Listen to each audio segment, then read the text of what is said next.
Bahagi na ng Paskong Pilipino ang pagdalo sa Misa de Gallo o Simbang Gabi. Ang karamihan kinukumpleto pa ang misa mula December 16 hanggang December 24 sa paniniwalang matutupad ang iyong kahilingan kung perfect attendance ka sa siyam na Simbang Gabi. Subalit ang mga tradisyong tulad nito magkakaroon din ng adjustments dahil sa nararanasang COVID-19 pandemic.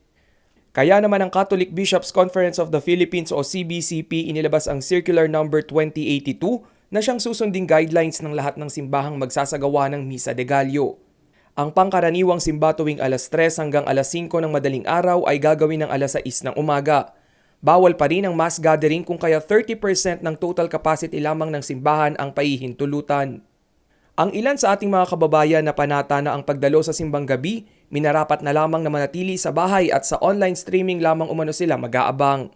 Yes, nagsisimbang gabi ako, kinukumpleto ko yung ilang araw. Pero ngayong pandemic, hindi na muna siguro para safe din sa mga kasama sa bahay. Pwede namang mag-pray sa bahay.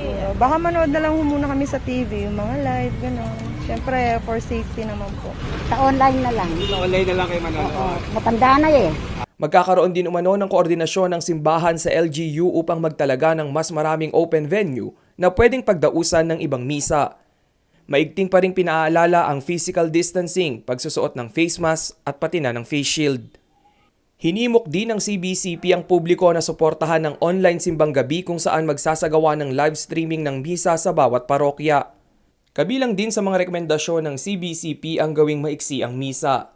Rainiel Pawid, CLTV News.